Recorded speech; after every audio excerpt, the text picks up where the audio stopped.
God damn it, Shank. You gotta put a body on the body. You don't have to kill the guy. Yeah, come on. Evening and welcome into Touchdown Live. As always, I am Matthew Travis. Jones certainly has a lot of chemistry here with Hereford. Goes to McGinn. Millen is Smith in the tackle for Alabama. The M3 show. It's not always good for the quarterback on the other side to be talking stuff so early in the game. Look, I don't have a kid on the way this week, but it's almost time for Alabama football season, baby.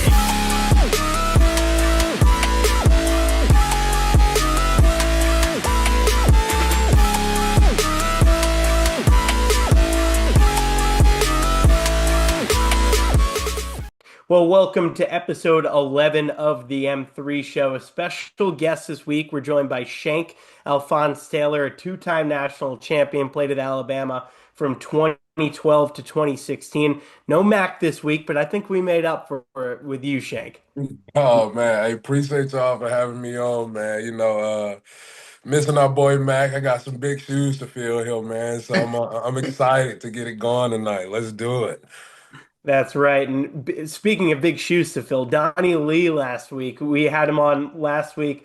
He was 6-2 in the pick segment, so that's what you're going to be going up against when we get down there. We have a new leader in the clubhouse when it comes to our guests, so a lot of shoes to fill on that end. But we'll get to that here in a minute. Obviously, previewing LSU as Alabama takes on the Tigers this weekend, and the Tigers team that doesn't have a head coach.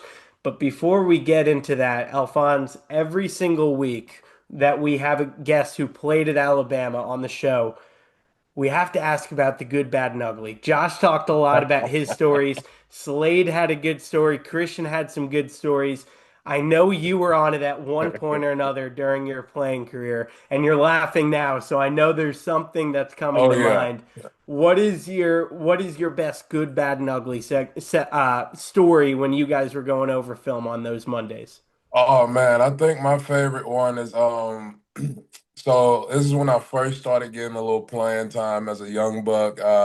This was against West Virginia. I'm thinking like 2013, 14, somewhere around there, man. And I'm finally getting a little playing time in garbage time, man. And we go out there, and Saban was big on no matter when you win in the game, like he expected the same standard of execution as if you was a first team player out there, right? And so we go out there, man. We run a little quick screen to the right, and I'm supposed to be running out there to kick out the corner, man. And I'm talking about I run out there hard as I can, and I absolutely whiff. I'm talking about I don't block a soul, dog. I went Superman flying. Just absolutely missed the block. And to make matters worse, I think we needed this to convert on third down to keep the ball, man. And I missed the block. And I promise y'all, dog, like as I'm coming off the field, I see Saban, I see he see me, we see each other.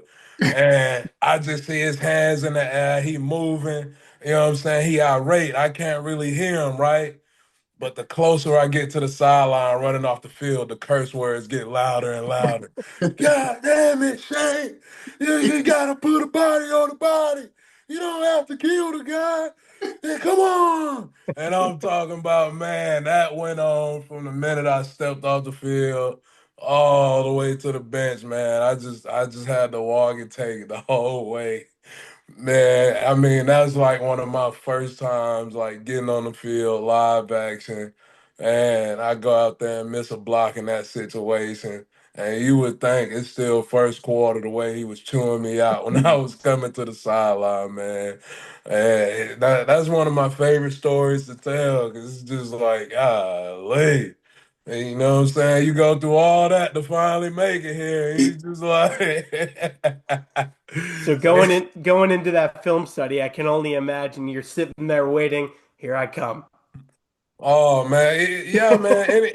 Anybody that's played ball, dog, like it's like an automatic memory of either your best play or your worst play. And you know what I'm saying? Like once it happens, it's logged into your memory until you go back and see it on film. Like that's the only thing you can think about. You know what I'm saying? Especially during that time when I'm already not getting any playing time, right? You know what I'm saying? It's my first real garbage time, and I go out there and whiff on on one of my first assignments, man. It was it was a hard pill to swallow. You know, I was just a happy young buck, man, just happy to be there, happy to be out there at the time. You know, it was a learning experience to say the least, dog.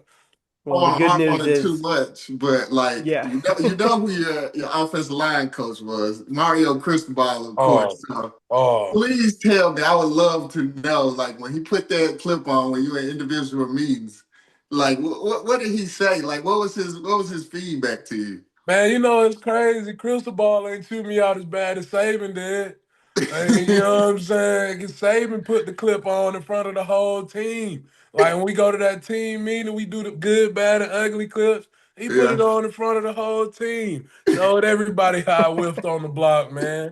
You know what I'm saying? Crystal Ball made it a little better. He was like, you know what I'm saying? That's the way to get out there. That's the way to hustle. But now Yeah. we got to break down and we got to finish the block. And, you Yeah. know, it was less embarrassing coming from Crystal Ball because he broke it Yeah. down a little bit. And I mean, in the O line room, everybody missed blocks, man. Yeah. It's Everybody it's gonna normal. whiff from time to time. But when you put you on blast in front of the whole team, it's just like, God damn, man, you know, you looking for a corner to crawl in, man. It's funny. That's awesome. And Shank, so I haven't heard this story. I'm sure you've told this story more times than you can count. How did the nickname Shank come about? Oh man, crazy enough. Simply put, the nickname Shank I got when I played my only year of Park League football.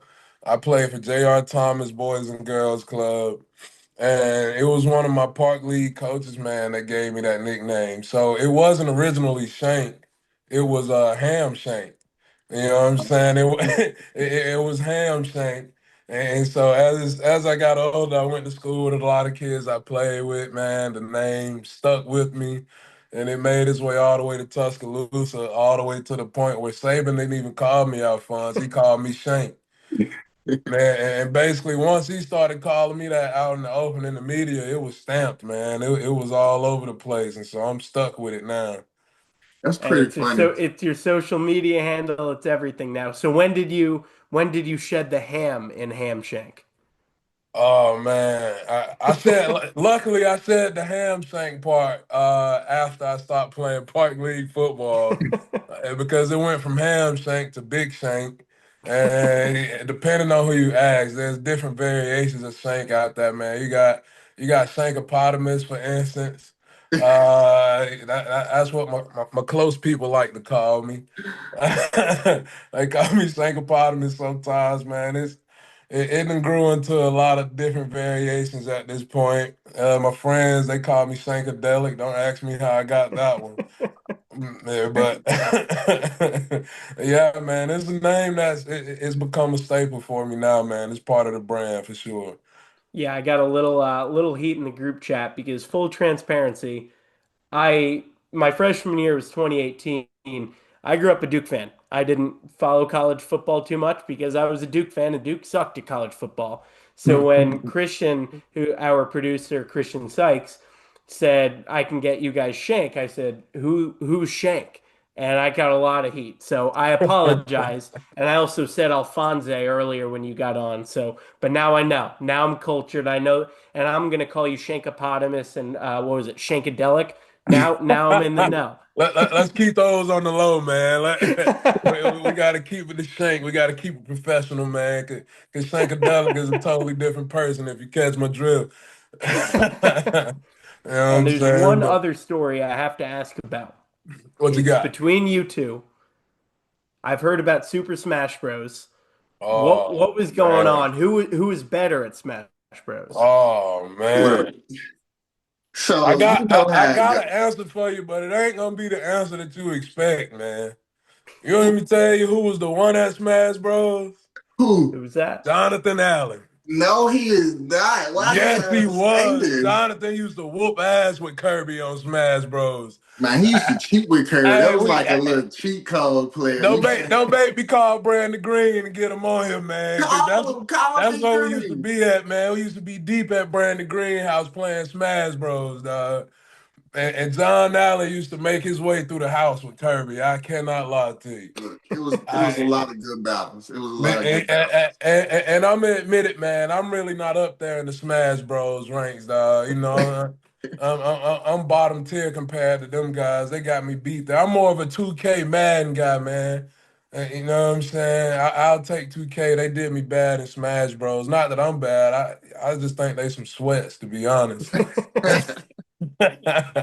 Josh, is that the same? You looked like you didn't believe in that. Is that the story that you remember Well, as well? I give props to Jonathan Allen. He is pretty good. Like Kirby, he used to have Pikachu and all the other characters, but like I was for sure runner up a winner. Like it would always come down to us two battling. So, and I like to give props to B Green. He was the host of the party. He'll put up a fight, but I definitely think I was in that top conversation You of see, winnings. yeah, look, see, you know how that story go, man. It just depends on who you ask and who around when you ask, man. You're gonna get a different answer every time. And you know what I'm talking about? It's just everybody gonna defend themselves, but I'm willing to admit that I won up there as far as Smash Bros, dog. Man, we So can get how a did tournament going here any day. I'm still nice on them sticks. like you I guys you guys usually didn't get. get it going when you were back for the reunion a couple weeks ago? Man, there was so much Nah, going on. I almost forgot to breathe a couple times, man. I'm talking about it was going a million miles an hour while we was there, dog. it was, but it was awesome. It was good seeing all the old players. It was Ruben Absolutely. Ryan. We got a chance to see Coach TJ. Kendra Absolutely. Mohead, the guys that really trained us up in the weight room. Shank. We got a lot of good stories with them guys in the summertime. Oh my God. You want to go ahead and tell them about them 110s, Man, man? them 110s ain't no joke. Look, I don't even want to crack on Shank because I know how it go. Hey Like, man, look here, look here. I'll never forgive Cocking for this, dog. First day back off summer break. You know what I'm saying? We get the whole month of May off. Y'all know how Bama football is. It's 335 days. Them the only 30 days we get off. And I'm talking about, you know I ain't running over that time, man. It's vacation time, baby. And so we get first day back on campus, summer training, Cochran hit us with 32 110s. yeah, And for the people that don't know, 110s are 110-yard sprints one way. yeah. And they are timed. Time. The big boys get 16 seconds. The mid skill, I'm pretty sure got like 13, 12 to 13. And the skill, no, the skill got 12, mid skill got 14. Yeah. And each one of them are timed. And I promise y'all, I got PTSD. I hear it in my sleep. Hands Hands behind behind the the line. go. My chest get a little tight when I think about it, man. I, I I'm talking about 32 110s, dog. And our usual amount is 16. And ain't Yeah. like we and mind you, ain't like that's the only thing we go out there and do. That's the Yeah. finale. That's the Mm-hmm. finale for the morning. They done already put us through all type of agility drills. High knee bounding. I'm talking about the dude still out there on the damn grass. We out there flipping, tucking, and rolling and shit, man.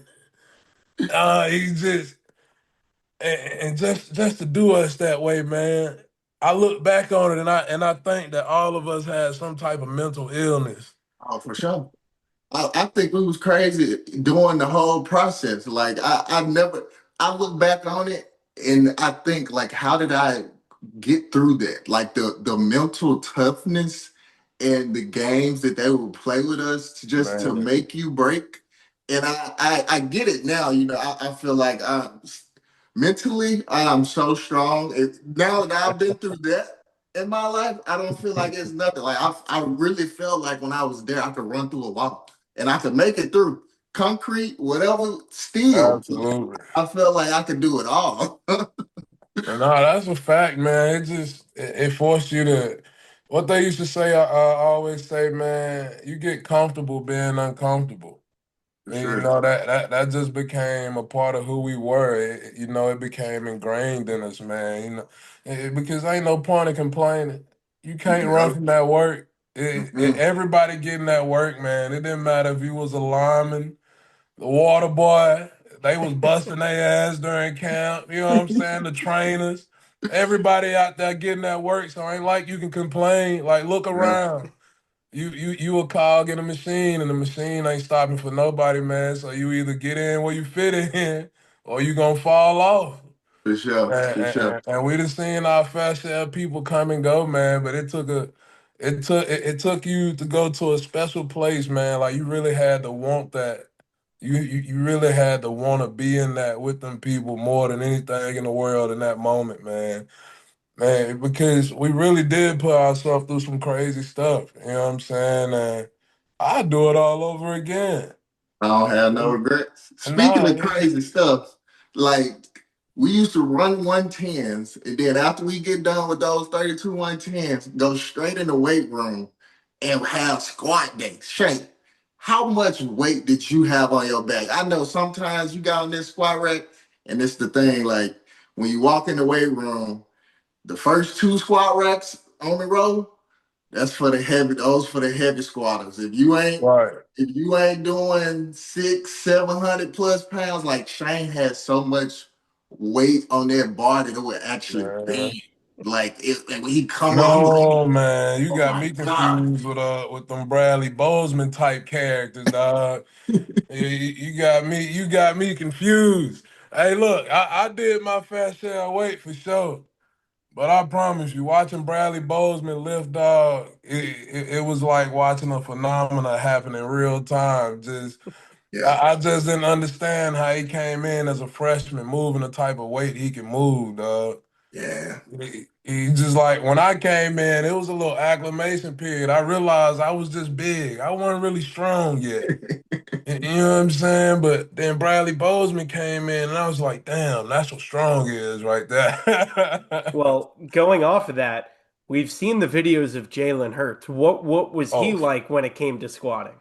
oh man, come on, Jalen Hurts. He in a league of his own. Well, I won't even say that because I remember Derrick Henry getting in the weight room Yep. after practice, putting 4 or 5 on the bar, just getting reps in, Yeah. just for reps after practice. And you know what I'm saying? And you know how crazy our practices used to get, Oh, man. And this was his routine after every practice. Like yeah. he in the weight room, getting more in. You just like. And it's just like, bro, you get around guys like that shit get contagious. And, you know what I'm saying? You see, and I'll never forget something Cochran told me when I first got there. He was just like, all the stuff we have scheduled for y'all, that's just bare minimum. Like Exactly. what you do after that is what makes you great. And I promise, man, you can go in the weight room after practice and you see half the damn team in there getting another lift in. Yeah, it was mandatory. We made it Like mandatory. legit, legit. And I feel like just stuff like that. We were surrounded by a lot of freaks in nature, dog. Yeah. It Were just, those two the ones that were they squatting the most, or was there someone else that Bradley or someone else that was from what you can remember who was lifting the most? man, you know who was crazy? Isaac Luatua. Now, Yeah, my boy Isaac Luatua, the most laid back, easy going, but would go in there and throw weight around. You know what I'm saying? Like he washing the dishes, son. He just like, nah, that. And I mean, I was there for Jesse Williams too. Jesse was freakishly strong as well. And but just raw strength, just like wasn't even trying. It definitely had to be Isaac for me, man. And for you guys, do you remember what your max was? It's probably 12x what mine has been. Man, that's been so long ago. Golly. I had bench probably 445, I would say. Squatting, I wouldn't know squat. I was squat probably. 565, 570. I wouldn't I squat did that much. chest this morning. That would literally kill me. But for you guys, you talked a lot about the 110, so I have two questions for you. A, starting with you, Alphonse, how many 110s could you do right now? And two, how long would it take you to run one? Oh, wait. Golly, boy. Hey, I I just probably brought back some I memories. I can gotta. see it in Yeah, your I'm If face. we talking times, I definitely ain't making no 16 seconds right now. Ain't no way. I ain't even gonna sit here and lie to the people like that. yeah, no. You know, that was peak. That was Yeah. 330 lean running like that, son. Mhm. I'm 400 with two kids and a wife now. It's a difference. Grown man, wait. Hey, nah, for sure. But man, I could probably grind out a good five right now. You know, give me 20 seconds and I'll make it. No Nah, 32? give me a good 25, 25. A good 25 Josh? seconds. I can crank out five. Yeah, probably. I'm being. I could probably give you about a good 8 at about 18 seconds. I don't run. Once I left University of Alabama, Yeah. it was over with. I tore my ACL twice on my right knee. Man, I don't want to see a grass, a pavement, a track, anything. Like I'm good on my little elliptical. Give me about 10, 15 Yeah. minutes, couple Yeah. miles. I'm good. I don't sprint. I'm not running. I abide the law. I don't break no rules. Look, I'm good. I'm a law-abiding citizen. You won't catch me running nowhere. Man, And what saves me is I coach football, man. So I'm out and about. I'm active. You know what I'm saying? I'm on my little off-season break right now. I give myself a week off. I'm getting back in that weight room next week, though. you Wait, have to let us know where you're at now compared to where you were at about a decade ago now. man, I'll definitely let you know. I know I ain't pushing no 4 cookies no more, man. I ain't. You know what I'm saying? I ain't putting 4, 5 plates on that, putting it on my chest on that block no more. Yeah, but Joint, break your joints, tear your pecs, all that. Like, nah. oh man, oh my knees hurt right now just thinking about a squat, man. And I be out here trying to play basketball with these kids like I'm young. I gotta remember I'm a former lineman, dog. Them knees aching. and Shank, we talked about Jalen and Derek.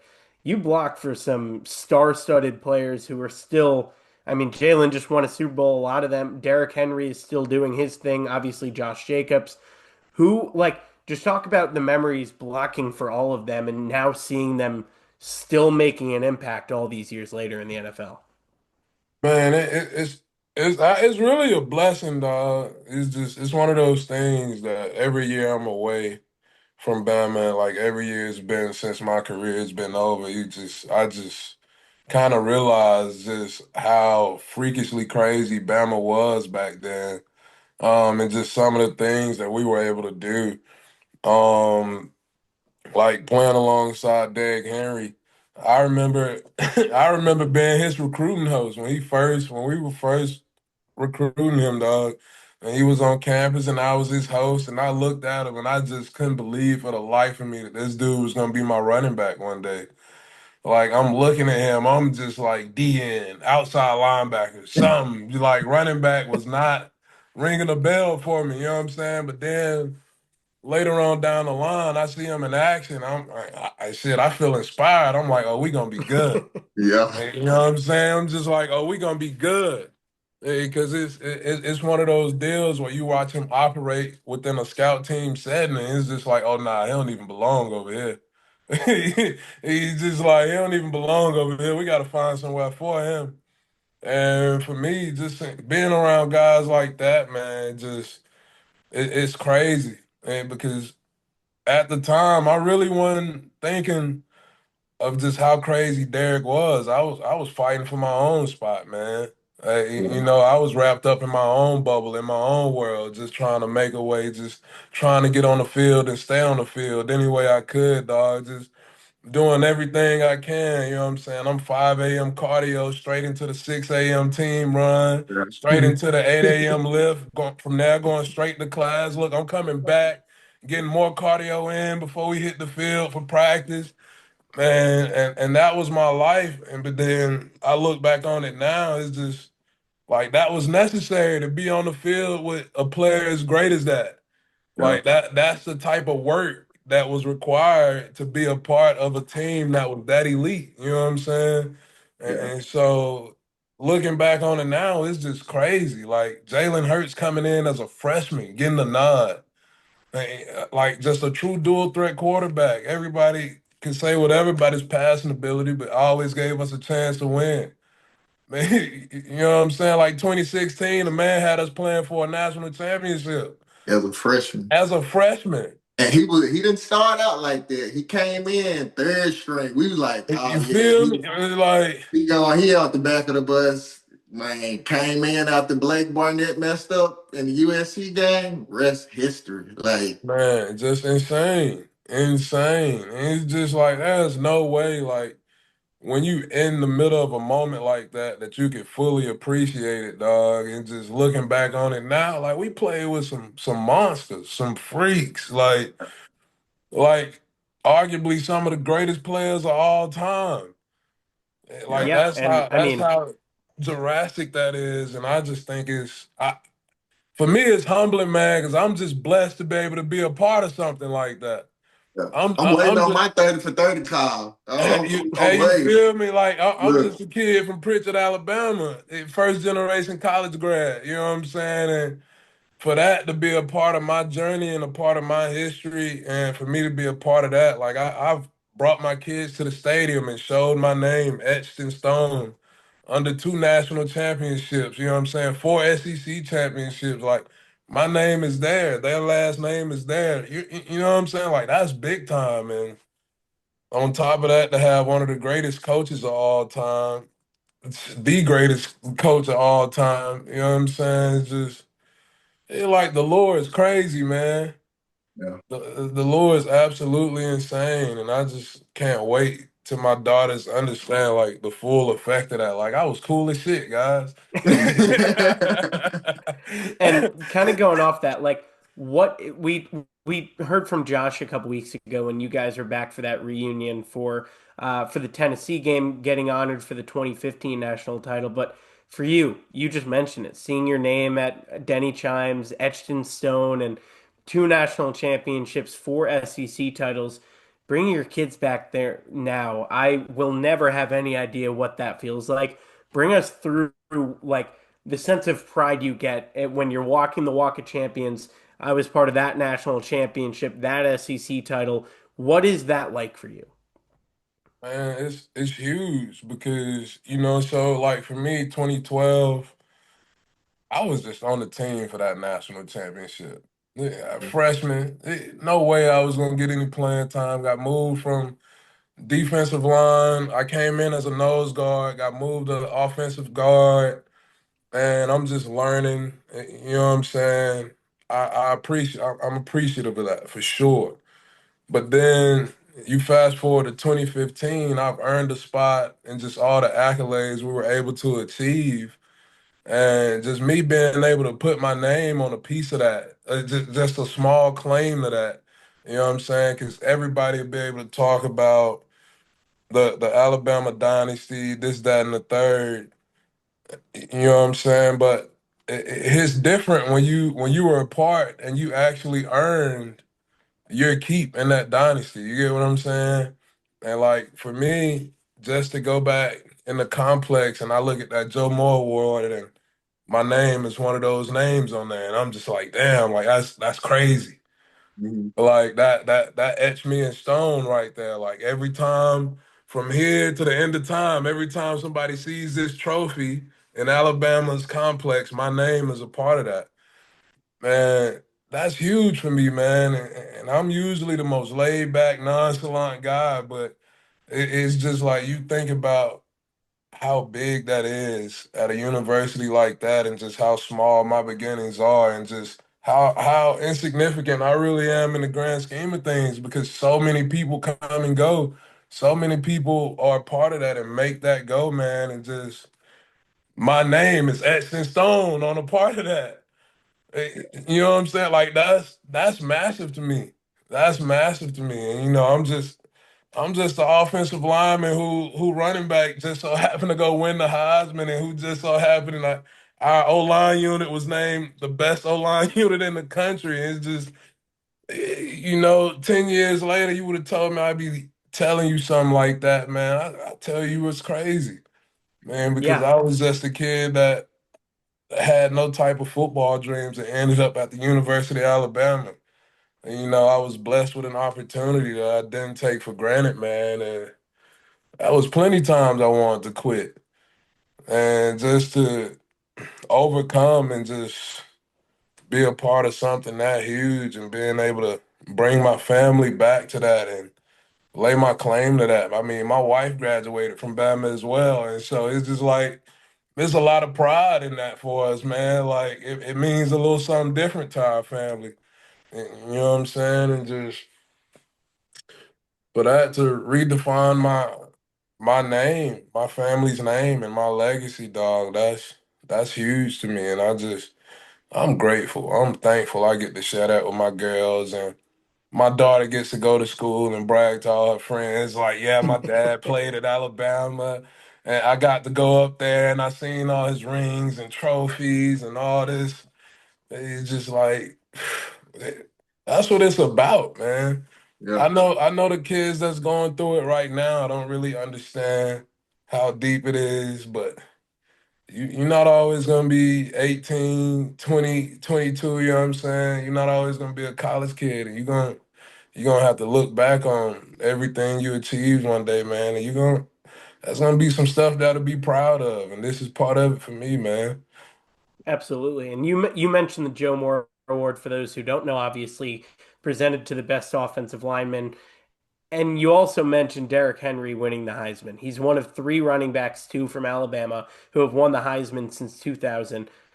He doesn't win that without you and your offensive line unit. What was that like, seeing him win the Heisman, be presented that, and knowing you had a large piece in why he was able to win that award? Man, I'm gonna be honest. Whether we won the Joe Moore Award or not, just the fact that he won the Heisman, I was happy as hell. Yeah. And And you did something to help him like get. like that's my running back. You know what I'm saying? Like, even if he just made us look better than what we were, Yeah. we were good enough at some point. You know what I'm saying? Hey, Yeah. but nah, for real, man. Like, that was, man, that was nuts. That was nuts. I really, I was just happy for him. I had no idea that we were gonna win that. Like, I had like Cristobal used to talk about it from time to time, but like, you got to remember, this is my first year starting. I'm just happy to be here, guys.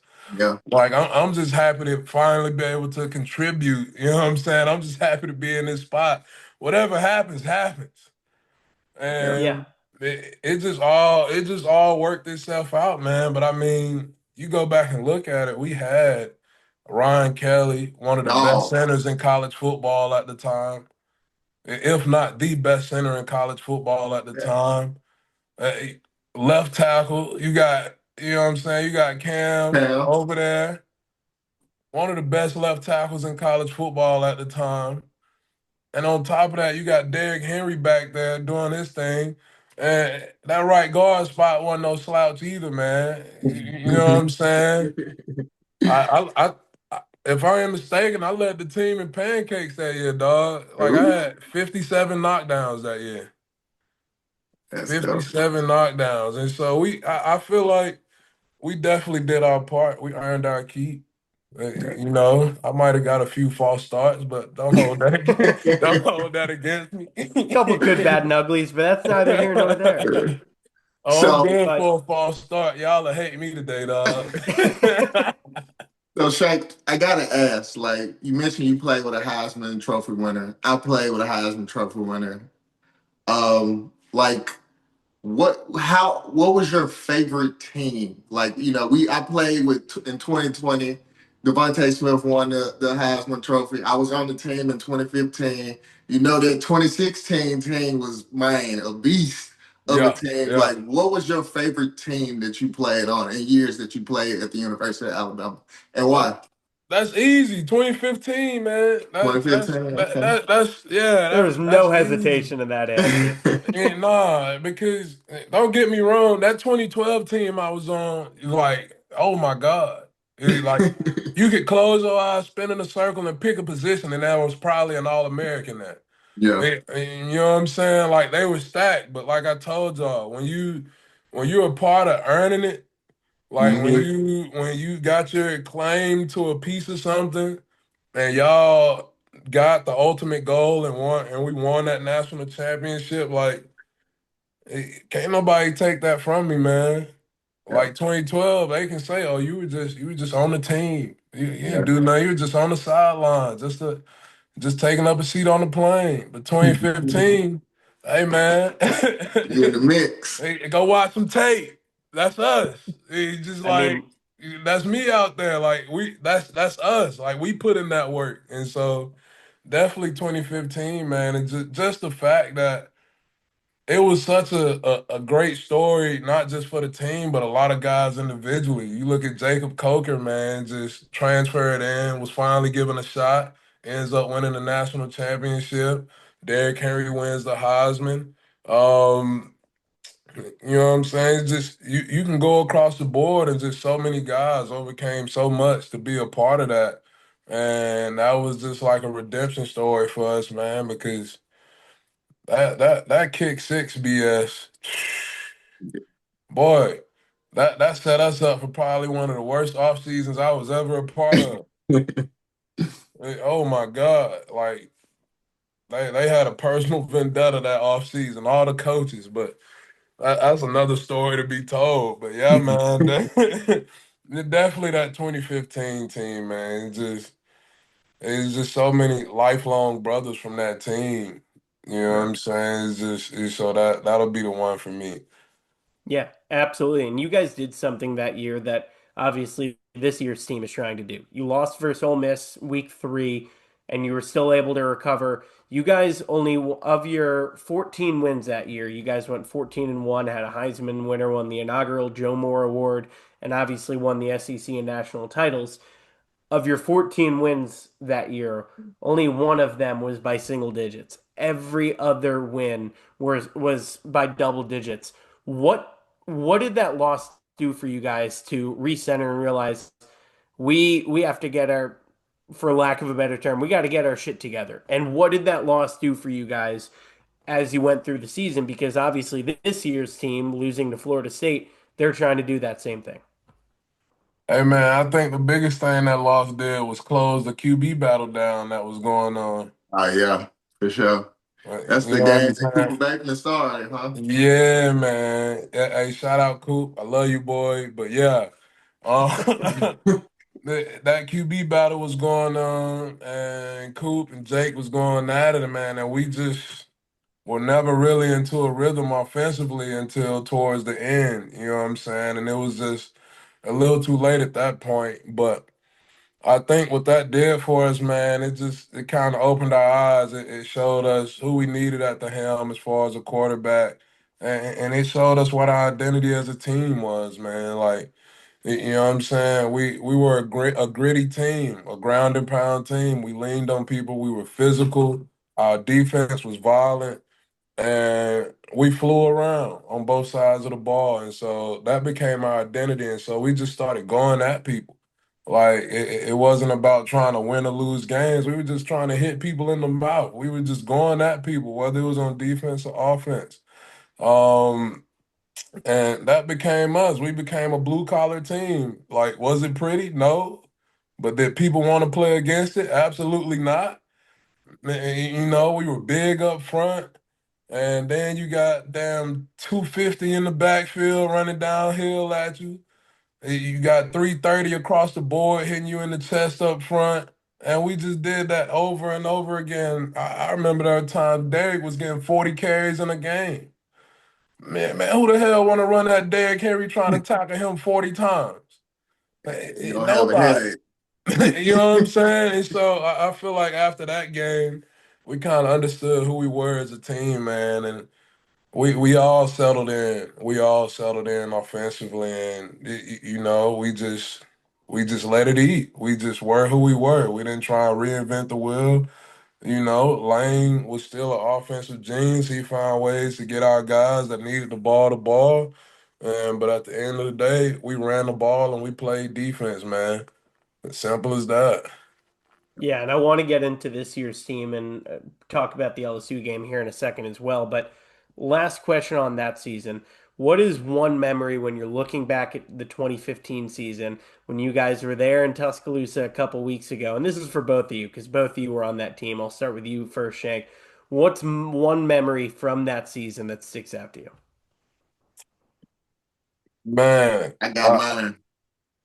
go ahead. I'm gonna let you go first, man. But it Get was Texas A&M, Jake Coker running, scrambling the ball, and he meets up with this hard hitting safety, and they go out of bounds, and he straight flatlines this dude. And after he does that, he gets up, woo! And then it was like, hell yeah. I was like, oh yeah, we got a dog at QB. Like that's when I knew like it was just straight. We was just gangsters out there on the field. Like if our quarterback has that type of intensity and like energy, man, it's nobody stopping you. Like you got, like you said, Shank, you got all big offensive line.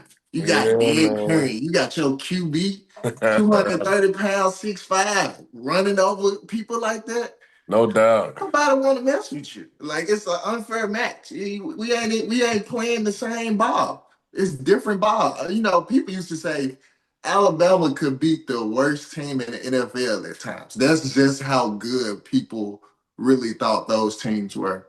Which is crazy to say, dog. Like that's absolutely nuts when you think about it. But man, I think for us, for me, my favorite memory is that Georgia win.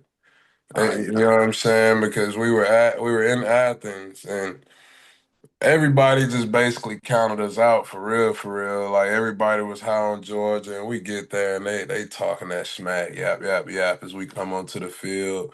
They want to get into a little fake scuffle and all that pretty stuff, man. And then we just absolutely proceed to smack them in the mouth the entire game.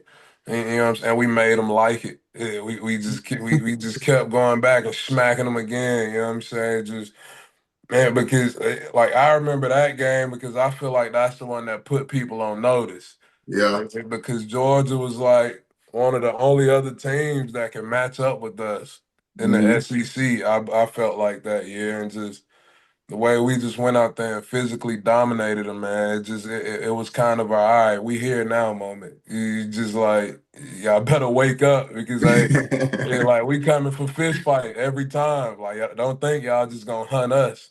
You Yeah. know what I'm saying? Just like so definitely that game for me, and because that continued to set the tone moving forward, man. Yeah, absolutely. And Josh, you mentioned it right there. Every year it feels like when there's a team that's hot, right now it's Ohio State. Everyone says, could Ohio State beat the worst team in the NFL? This year it's the Saints. When people were talking about that with you guys those years, did you guys actually believe if you went up against an NFL team, whether it be the worst team in the league, around then it was probably the Browns, did you think you had a chance if you were to line up against an NFL team? Alphonse is shaking his head, doesn't look like it. Nah, man, they moving different.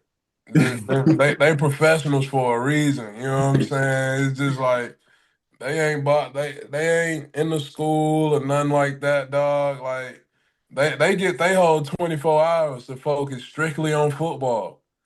Yeah. They get they whole 24, and you can tell by the way they moving out there, and just from an IQ standpoint, and just like dog. I couldn't imagine having to go out there and line up against Miles Garrett and Pete Form for the Browns right now. Like they're like, what are we talking about? Yeah. And so No, it's true, and it comes up every year. And me from an outside looking in perspective, I think it's a stupid argument for exactly what you just said. A good college football team has what? A great college football team is what? 15, 20 NFL players.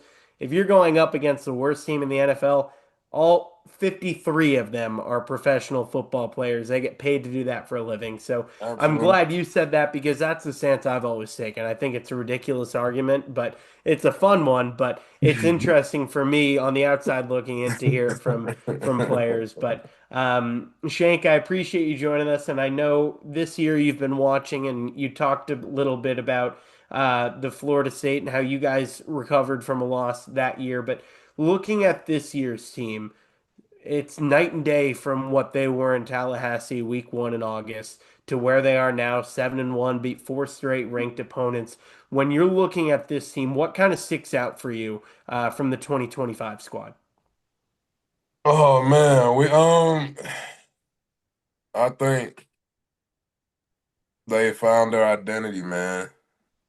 And I think we had kind of that same little crisis, just who are we?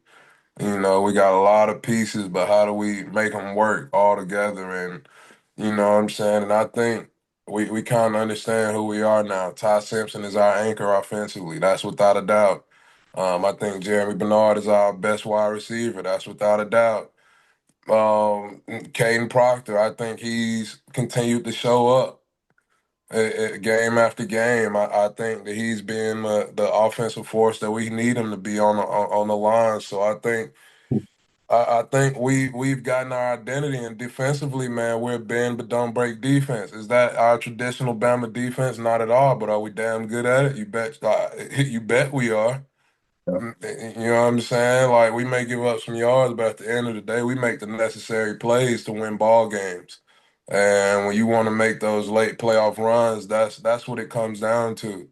And it's kind of made me realize, like, yeah, it's great to have the number one defense, but having a number one defense don't mean nothing if they can't get you a stop when you need a stop to get you the ball game. And I feel like our defense has continued to show up and show us that they're able to make those type of plays. And on top of that, we're starting to turn people over. We're starting to win the turnover game and score points defensively, and that's only going to make us even more dangerous, man. And so when you look at that, and you look at that defensively, when we were really good defensively 2015 and turning people over and scoring points, and this team is starting to get that. Like you can tell they starting to get hungry for the ball. They stripping it Mhm. out. They jumping routes and stuff now, man. They didn't got a taste of it, and they want more of it now. And offensively, Ty's only getting better, man. He's only getting better and better. And I feel like these receivers are continuing to settle in because you're starting to see these guys pop up all over the field. And it's not just one guy. Like Bernard is for sure our best receiver, but all these guys are finding ways to become available for Ty and doing what's need to be done. Man, so when you take that into account, offensively, we found our identity, and defensively, we're turning people over, we're scoring points on defense, and we understand who we are as a defense. That's really comparable to that 2015 team, and it's a great recipe for success, if you ask me. Absolutely. And for you, I am curious. We've talked in past weeks about wanting to have a offensive lineman on because Alabama struggled a little bit up front in the past, whether it be running game and in that South Carolina game, Ty, there were times where he had no time to get rid of the ball and had to throw it away a couple times. What have you seen or not seen out of the offensive line for this year? My biggest thing is consistency, man. It's hard to play offensive line. It is, and it's even harder when you're kind of moving guys around the way that we are Yeah.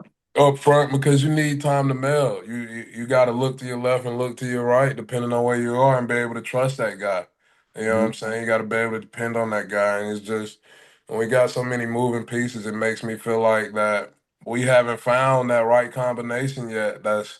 And I feel like we still need a few guys to step up because as good as Caden Proctor is, he can't do everything himself, man. Man, it was tough to watch that South Carolina game because he got put in some situations that I think if he would have had a little more help next to him, it wouldn't have been as bad. But that's just me though. But overall, across the front, I just think we can be more consistent, man. because I don't want to see us be able to pop in the run game one game, and then the next game we're struggling to get the run game going. I mean, it's just like we got to have it. We understand Ty's going to give us what Ty's going to give us, but we got to take some of the pressure off him as well by being able to protect him up front and being able to open run lanes in the run game. All right, and we've struggled to do that consistently. Yeah, So do you think absolutely. And that inconsistency is more so related to like, the different positions and players rotating in and out of positions? Well, no, absolutely, Okay. absolutely. Because man, and he's just I know Wilker, I know Formby is just man, it's tough. Yeah. It's a tough world to live in when you feel like, man, if I mess up this play, I might be coming out the game. Yeah. So You know what I'm you're saying? playing timid. You're not playing to your true potential because Exactly. When you yeah, go out there to play to not mess up, that's a horrible place to be, dog. yeah, Like no player wants to live like that. It's just like constantly walking and looking over your shoulder the whole time. You yeah, know what I'm saying? Like, is everything gonna be all right? And because I know, because man, when I was just fighting for a spot, it's just like God. I went out there and it's just like I pray I don't mess this up. Like I know what I'm doing, but that pressure get real. And you know yeah, what I'm saying? And you just go out there and try to do the right things and not mess up. But when you got that confidence and that freedom, and you're just like, all right, I'm finna go out here and go 100 miles per hour, and I'm gonna hit whatever in my way. If it's the wrong thing, well, I'll be damned. It still got hit. I went 100 miles per hour. When you can go out there with that type of confidence, you know what I'm saying? You play a different style of football. Man, yeah, I just think with all the rotation going on, man, they're not getting comfortable. yeah, Nobody's going out there and just settling into their role. And that's why I think we need to get a true five and let that group meld and just let them go for better or for worse at this point, man. yeah, Because I think it's starting to hurt us now, especially when we want to make a deep run.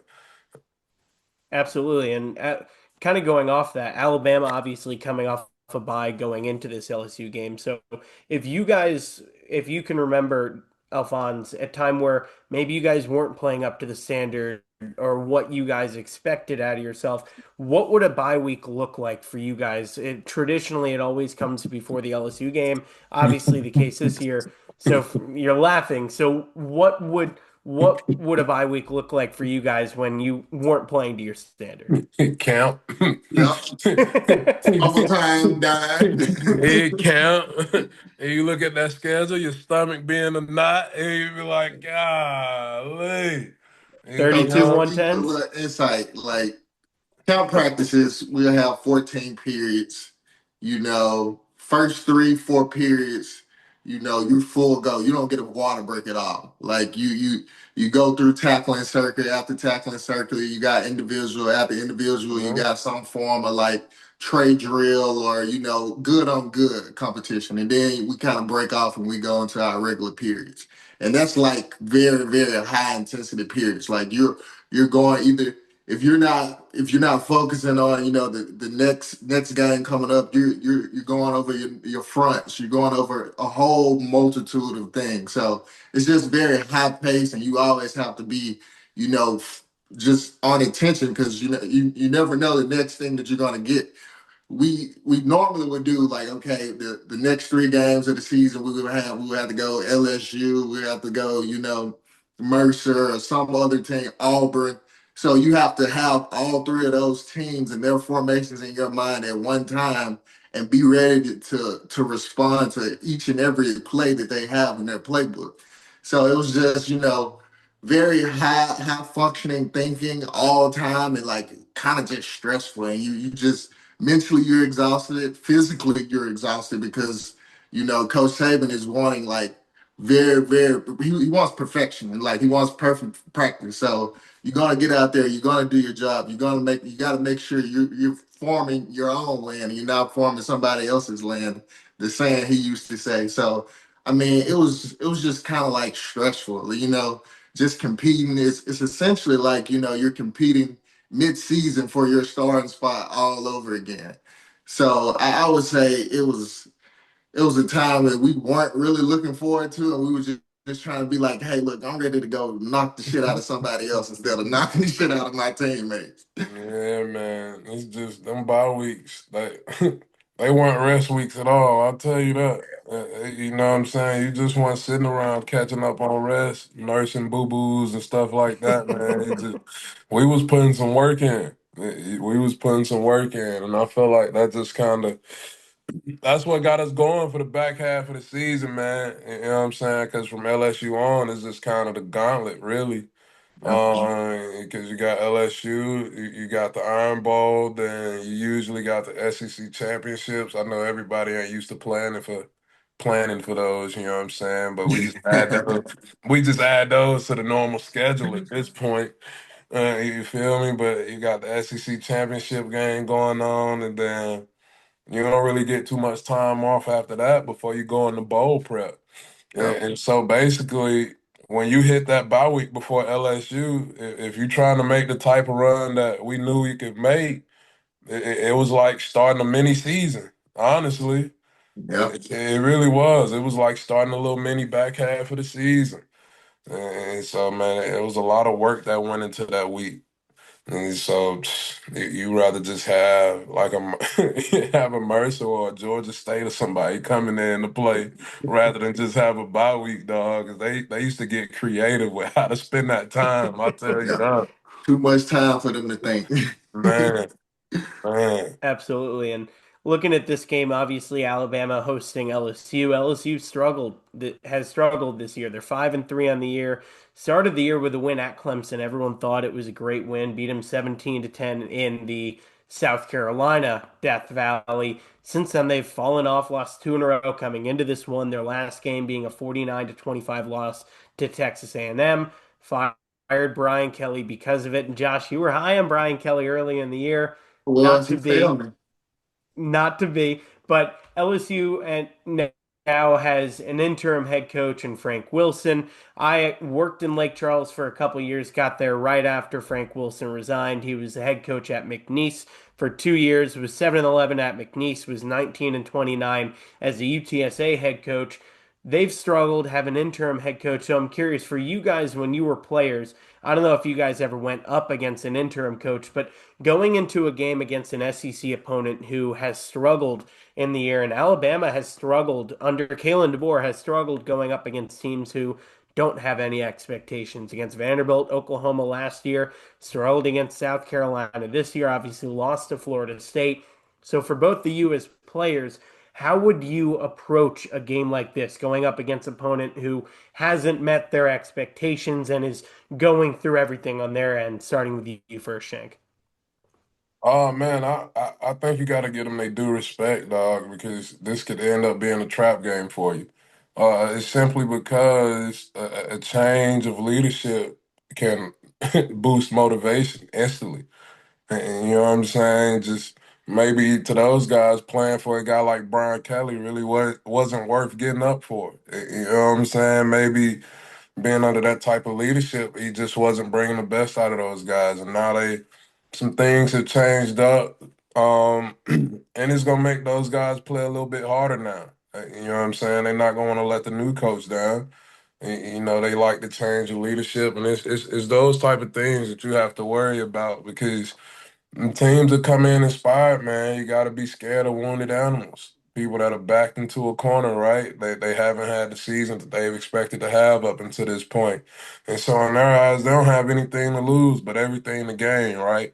And they could gain a lot by coming into Tuscaloosa and coming out with a win, especially after firing Brian Kelly and coming out with a new head coach. And so I think we got to be on our P's and Q's.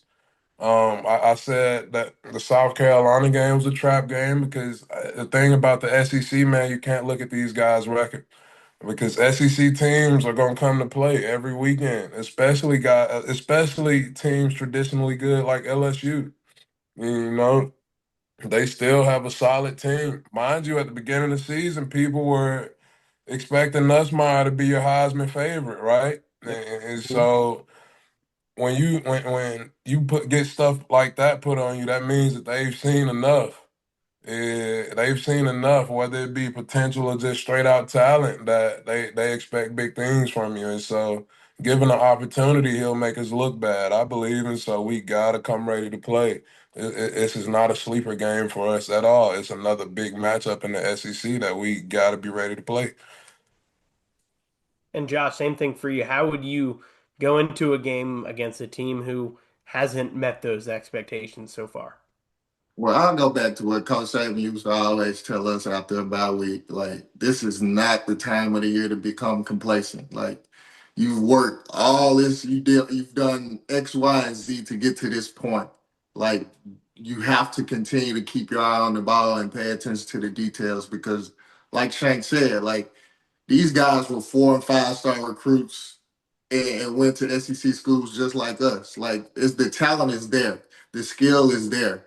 It doesn't take in the SEC is any given weekend. Like those guys put on their pants legs just like us, one at a time. So why we treat this game any differently? It kind of felt like we kind of got the big head last week going into the game against South Carolina and like we were like, oh well, these guys are ranked low in the SEC. We're not gonna have to put our best foot forward. And a couple moments it kind of showed like, hey, we looked a little lackadaisical. We weren't firing on all pistons. So I think this is not the time for us to become complacent, and we really need to be paying attention to the details and like really evaluating this team as a whole. Like they could come off on a whole different tangent and like really come out there, bombing us. So like we got to be on it defensively, offensively, and really on special teams. Absolutely. And before we get into the picks, I want to hear from both of you, and I'll talk about mine as well. Shank, what are you hoping to see from Alabama this Saturday against LSU? Man, I'm hoping to see a firm victory at home against a quality opponent. That game against Tennessee was electrifying. It was, and I'm expecting Brian Denny, Nick Saban Field to be more of the same. That's crazy that I get to say that. You know what I'm saying? My boy Nick, man. Yeah, but I expect more of the same this game, man. You got to give the Tigers a little taste of their own medicine. Everybody knows about Death Valley. Yeah, but I think Brian Denny is getting back to his former glory, man. Like the stadium was really rocking while I was there, and I think we got to give him some of that Saturday as well. So I'm expecting us to show up and show out, man. But at the end of the day, I'm expecting us to be rejuvenated. I think something that needs to be said about us in that South Carolina game, man. We were coming off a 4 game gauntlet, a 4 game gauntlet. And so definitely tired, beat up going into that game against South Carolina. But now given the week off, man, I expect us to look fresh and flying around with a little bounce side step. Yeah, and Josh, same for you. What are you hoping to see when Alabama takes on LSU on Saturday? Well, offensively, I'm hoping we can, really establish the run game. Feel like some pieces that have been missing. Hopefully we're having Jam back, having a good offensive line that has a week to really get together and have some of that togetherness and form some relationships. Getting that whole puzzle put together, really establishing the run game. I'm really expecting that. Ty being great. Wide receivers, I'm hoping, expecting that they've definitely been on the jugs. I've seen them out there catching rugby ball, so I'm hopeful that that is working. For these guys, so we don't see as many drops as we saw, in that South Carolina game. And defensively, I'm just hoping that they continue to, keep going and pushing the standard and pushing the bar.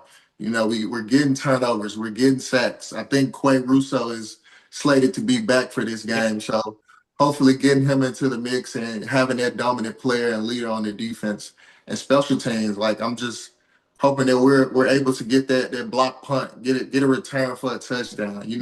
Have a highly explosive play in the return game.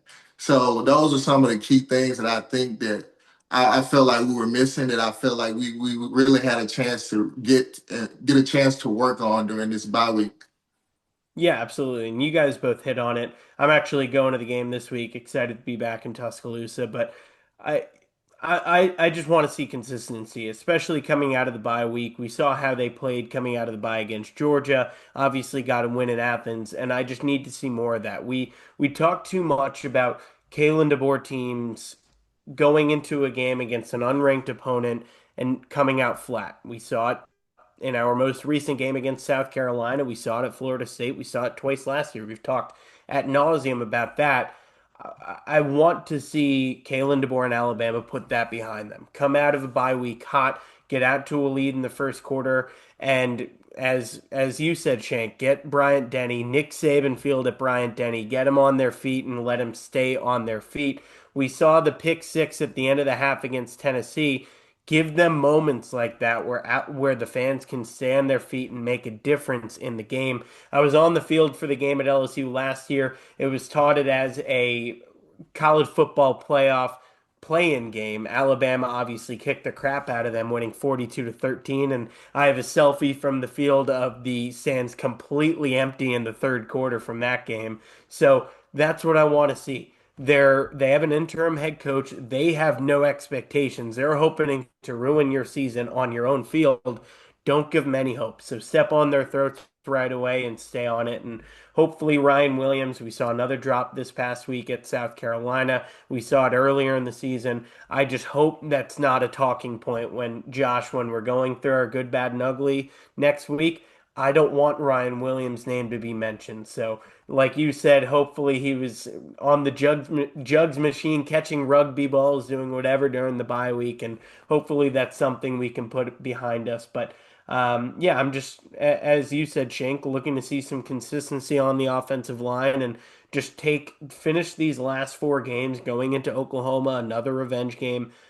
Give us some momentum and let's go into the SEC title should we make it, and then the college football playoff with some momentum, and that starts now. It's a four-game season to get in, and hopefully we see that. But before we get to our picks, I do have one question for you guys. LSU just named their new president today, Dr. Waderis from McNeese. I know him really well from being at McNeese. There are a lot of rumors about a certain former Alabama football coach potentially dusting off the cap and getting back into the coaching game. I have my own opinions on the rumors. I don't think there's any way in hell. There was a video of Nick Saban, of course, that's who I'm talking about. It was his birthday the other day. Miss Terry bringing him a cake. He looked awfully comfortable under that blanket, kicked up on his recliner. Starting with you, Shank, do you think there's any validity to Nick Saban potentially going back to coach at LSU? He talked when he left LSU for the Dolphins as one of his biggest regrets. And B, if he went back to LSU, how would that make you feel seeing Alabama play Nick Saban at LSU? I think Nick's enjoying retirement, man. He's looked the best he's looked in a while, dog. You know what I'm saying? He's stress free now. And given the whole landscape of college football and NIL involvement in it now, I don't think he wants any parts of that, man. I don't think he wants any part of the drama that come with that. He has nothing else to prove at this point, nothing to gain, honestly. Um, and I just know that Miss Terry ain't having it. Yeah. Especially after seeing that video, dog. You heard I what ain't she never said? Get up. I ain't even know recliners could lean up that fast, man. I thought it was some type of slowing mechanism in them. You know what I'm saying? To make it a smooth, a smooth ride. But my boy popped up quick like a spring chicken. So I don't think he coming back to football no time soon. And Miss Tay got anything to do with it. And so I think people need to just let my boy sit on the sidelines and relax, man, because he enjoying himself. If he did, Alabama playing LSU playing Nick Saban, what would that Man. do for you mentally? You would be in a pretzel. I really wouldn't, man. I grew up an LSU fan. I ain't become a Bama fan until I went to Bama. And so I'm in a weird paradox here, dog. You know what I'm saying? It's just, hey, hey, hey, there'll be a little, there'll be some odd, some awkward stuff going on there. I have to get like one of those house divided placards or something. Yeah. Hey, there's a war in my own mind going on, but. I don't think he'd do that to us, man. It's just the legacy that he has cemented here the best coach that to ever grace college football. I don't think he'd tarnish it by going to LSU. You know what I'm saying? Because I'd hate if we had to smack up on him, man. I wouldn't get no pleasure out of abusing the elderly. You know what I'm saying? So I hope my boy stay retired. Josh, how would that make you feel? Look, I would definitely hate that. Just knowing what he's done for the University of Alabama, I know he has some he has something with LSU, winning the national championship. I just don't think it'll be the same. I wouldn't see Nick Saban the same. I'd be like, hey, that's just a guy I played for a couple years. He was all right. Yeah. Yeah. Luckily, I don't think we have to worry about that. I lived in Louisiana for 3 years, and all I've heard for since they fired Brian Kelly is we're getting Nick Saban, we're getting Nick Saban. They can dream. I don't see it happening, but yeah, it would be weird for all of you former players seeing your coach dust off the whistle and get back to coaching for one of your rivals. I don't think we have to worry about it, thankfully. But getting into our picks. Shank, you have a little something to go up against with these guest standings. I mentioned off the Mm, top, Donnie Lee, just so you're up to speed. Donnie Lee is at the top of our guest standing, 6-2. Christian okay. Miller was pretty solid. Christian went 5-3. Nick Okay. Kelly of AL.com was 4-4, and then Slade Bolden was 3-5. So if you're somewhere in the middle of above Slade and below Donnie, I would say you're in a good spot. To catch you up on where we are at overall. Mac and Josh have been going at it. I've been trying to make my way up. Mm, Mac on the year is 51, 36, and 1. He leads the way. I have his picks, so I'll fill those in as we go as well. He was 3-5 last week, but even worse than him, Josh, you were 2-6 last week. Two dang. and six. I was a Uh, gambler last week. I can't lie. I even uh, lost on my fan dude bets. it's, it sound, Georgia sound, Tech sound failed me this like week. sound like Yes, as they long as did. I go opposite of whatever Josh pick, I'm in good. I'm in Yeah, good so I'll let standing. Josh go before you Uh, do, so you can go. You can fade Josh, but Okay. yeah, Josh and Mac all year have been going back and forth. They've been tied for more weeks than not, but now because of last week, Josh, you're in second at 50, 37, and 1. I was 5-3 last week, not a bad week. I'm slowly making my way back up. I'm at 47, 40, and 1. We have 8 games on the slate, of course, starting with Alabama. The college football playoff rankings just came out. Alabama is fourth in the nation as expected. Ohio State number 1, Indiana number 2, Texas A&M number 3, Georgia number 5, rounding out that top 5. No surprises in the top 5, so not a whole lot to get into there. But the fourth ranked Alabama Crimson Tide welcoming LSU into Bryant Denny Stadium.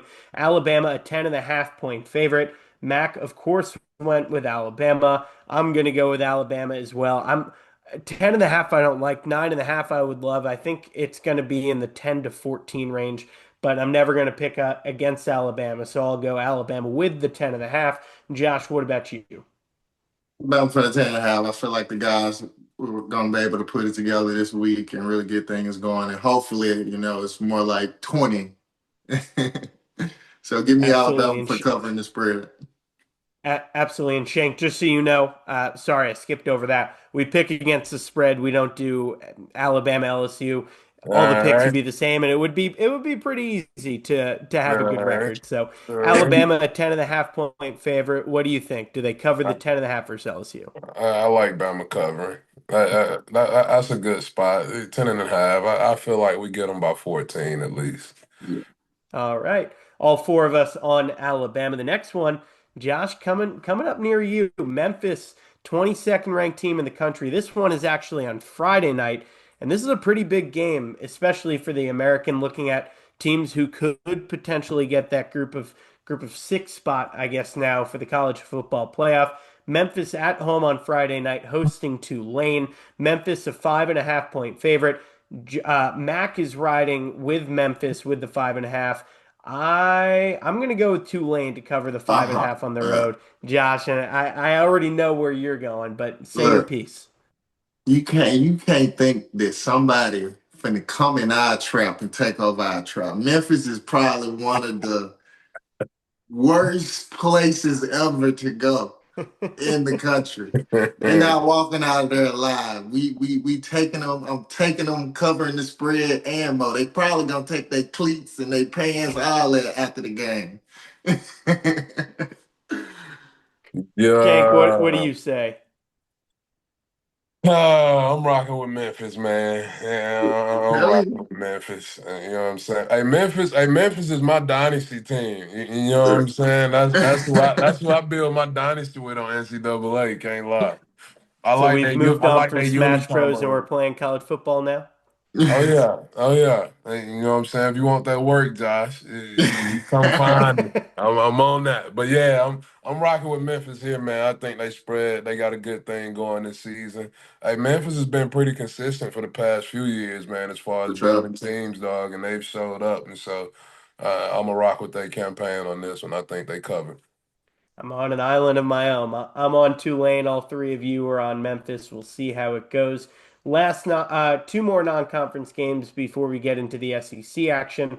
Oregon, the sixth-ranked team in the nation right now. Excuse me, they actually fell in the college football playoff poll. They're ninth in the nation in the CFP poll. They're a 6.5 point favorite on the road at Iowa. Mac is going with Oregon to cover. I'll ride with Oregon as well, and I'm actually going to go to you first, Shank. Oregon, a 6.5 point favorite at Iowa. Yeah, man, I'm taking Oregon now, even though they playing at Iowa. Yep, Oh, Oh, that's I all. was pretty good.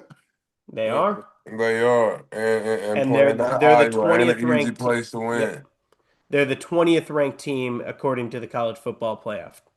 Man, no, I think Oregon gets it done. If Dan Lannon is really trying to gear up for another playoff push and to redeem himself for what he did last year, this is one of those obstacles he has to overcome, man. He has to be the good Iowa team in Iowa. This will be a good test for him, but I'm rocking with Oregon here. All right, and Josh, wrap us up. Oregon at Iowa. I think it's gonna be a tough game, especially playing on the road. But I think, like Shank said, it's time for Dan Lennon to make a statement. So let me get Oregon Ducks covering the spread. Yikes. Usually, when all four of us are on one side, it doesn't go too well for us. All four of us on the Ducks. Next one, college game day. Heading to this game, the seventh ranked BYU Cougars hitting the road to play the eighth ranked Texas Tech Raiders. Should be a great game in Lubbock. Texas Tech, a 9.5 point favorite. And Mac is going with BYU to cover the 9.5. What do you say, Josh? I'm going Texas Tech. Them boys been looking solid all year long, like offensively unmatched, and I don't think BYU will be able to keep up. So, give me Texas Tech covering that spread. All right, and Shank, Texas Tech, a 9.5 point favorite. Hey man, I don't think Texas Tech gonna cover. I'm rocking with BYU on this one. It's just because if this was BYU 6 years ago, you might have had a chance, but NIL has changed the landscape, baby. It's a lot of us out there now. You know what I'm talking about? And so BYU looking like a different team, man. They looking like a different team. Go look at the basketball team. You know what I'm saying? Look at the AJ football DeBanza. team. Hey. You know what I'm saying? It's a different landscape, so I don't think Texas Tech covers. I'm going BYU here, man.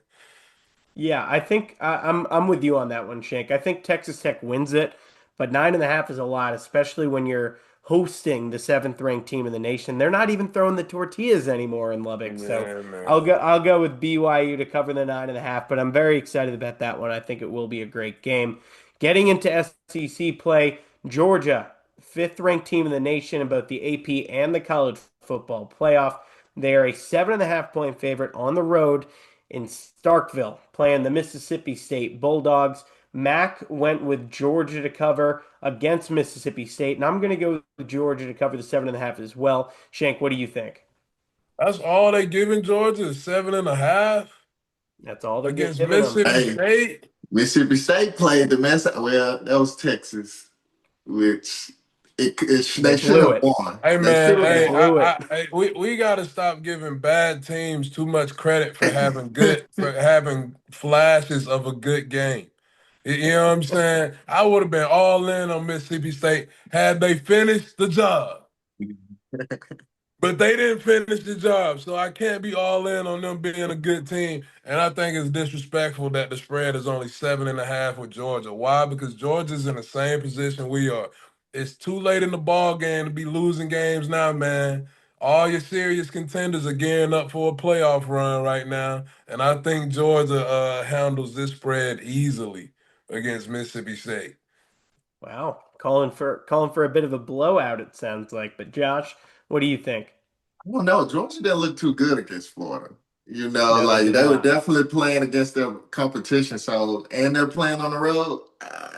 It's it's a Hey, little hard. I told you about them teams that play inspired after their coach get fired. Hey, come on, man. Hey, you see it. I'm telling You're you. right. You're They right. play like different teams. But 7.5 is. I feel like they not respecting who the Georgia Bulldogs are. So, yeah, give me Georgia covering that spread. All four of us on Georgia, and I just said it. If I were a betting man, I'd probably bet with Mississippi State. Not financial advice, but usually it doesn't go too well when all four of us are on one side. Usually when we're all on Alabama, which we are every week, it does go well. So anyway, moving on. Third ranked Texas A&M hitting the road to play the Missouri Tigers. Texas A&M a 6.5 point favorite. Missouri is now ranked 22nd in the nation according to the college football playoff. And I'll tell you what, Texas A&M has looked really good lately. They are the third ranked team in the nation for a reason. They blew out LSU. I haven't seen anyone make Death Valley look like a home game for the road team other than Alabama when they have beaten up on them in the past. I think 2020, I Tex. think it was 36-0, if I ain't Yep. mistaken. Oh, Had Schmidt in I, the end I, zone, I, Moss and three defenders. Yeah.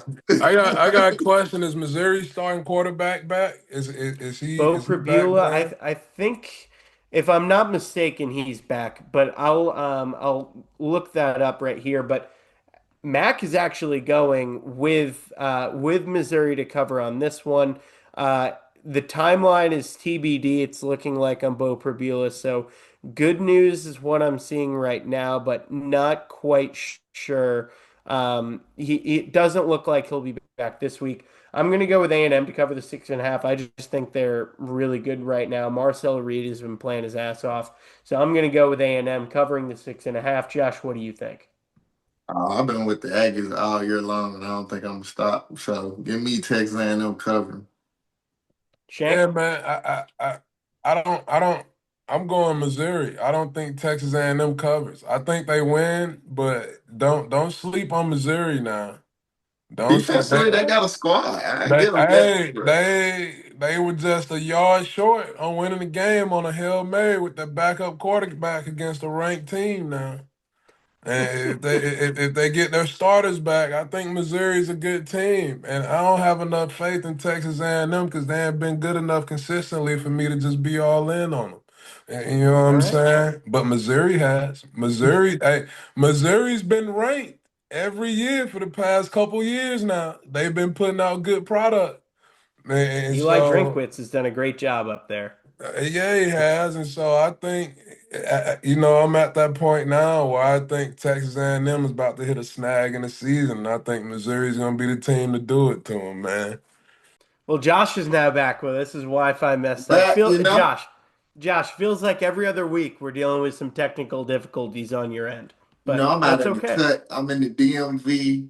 I'm a little ways out, so we be having a little spotty service at times. But hey, look, If we had a good, bad, and ugly for podcasting, you'd be on the good, bad, and ugly I'm gonna get the a little premium more than package. you All should right. be, but it's Hopefully, okay. when the M3 show take off, they can start paying me, and I'm gonna be straight. We ain't gonna have these issues. That's a good pitch. I like that pitch. So, moving on, we got two games left. In case you missed it, Shank went with Missouri, so we got 2-2. Josh, you and I are on Texas A&M. Mac and Shank on Missouri. Next one, Auburn, another team without a head coach. They fired Hugh Freeze, put up 3 points against Kentucky this week, lost 10-3. Kentucky was 0-5 in SEC play, 2-5 overall, and they won 10-3 in Jordan Hare against Auburn. Hugh Freeze gone. He's playing a hell of a lot of golf He now. deserved to be gone after that. I ain't gonna lie. Absolutely. And Auburn hitting the road this week to play Diego Pavia and Mac's 16th ranked Vanderbilt Commodores. He, of course, is going with Vanderbilt in this one. Shank, you're laughing. I'm going to go with Vanderbilt as well. They're a 6.5 point favorite. A team with an interim head coach is dangerous, but I don't think Auburn is capable of being dangerous this year. So I'll go with Vanderbilt with the 6.5. Shank, what do you think? I'm going Vandy, man. You know what I'm saying? Even if they didn't fire their coach, I was still going Vandy. I want Auburn to lose every weekend. I don't care who they're playing. I even want them to lose on their bye weeks. I don't care. I'm going Vandy for sure, though. Josh? Well, since Mac isn't here, I guess I gotta do his little thing. It's a man by the name of Diego Pavia, baby. He's slanging that thing. You hear me? Give me Pavia covering that spread. Slanging that thing. That's crazy. I Every try to tell Mac every week. That's crazy. He's Mac, you saying need a Shank new slogan. That's he's gonna crazy, be Mac. hammering them guys. I'm telling you. I've been trying Shank, to to fill say you that. in, the first episode of the season, Mac was not even thinking, just very in the moment. Diego Pavia is gonna sling that thing. That's what he does. And Josh was like, "Whoa!" And every single Hard pause. Hard pause.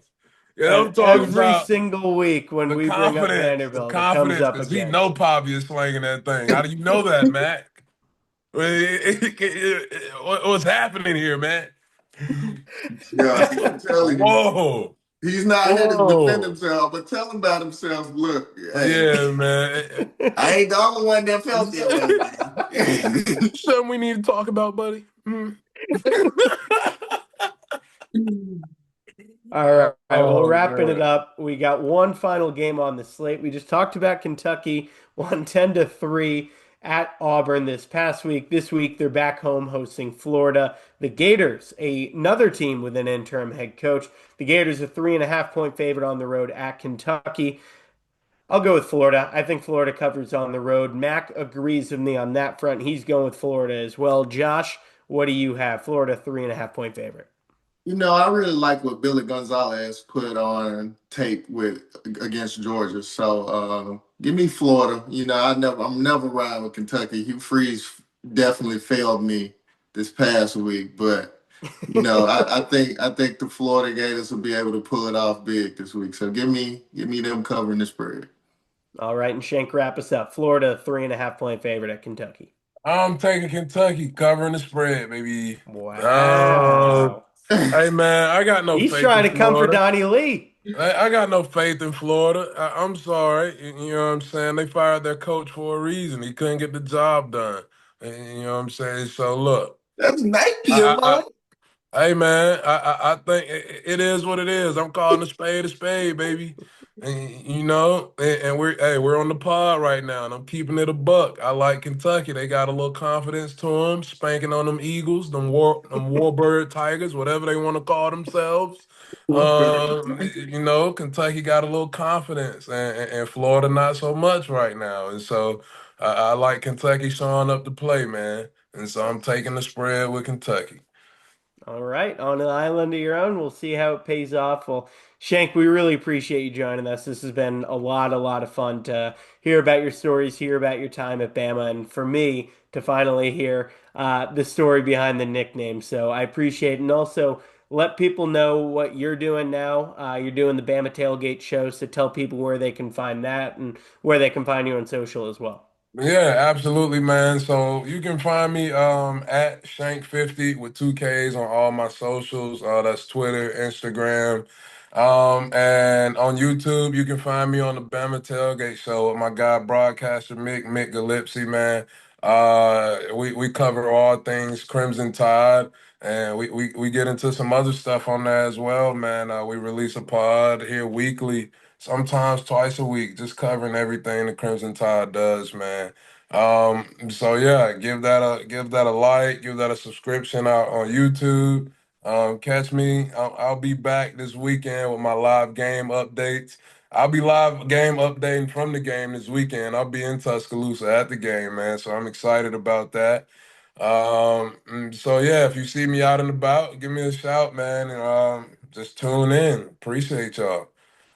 Absolutely. I'll be down there as well. So I might have to text you, might have to meet up. So, well, again, thank you very much for joining us. It's been a blast. So, that'll do it for another episode of the M3 show. We'll be back on next week with another guest. We'll see how Shank does on the picks, and we'll update that leaderboard accordingly. So, we'll see you next week, and roll tide. Roll Tide. Real time.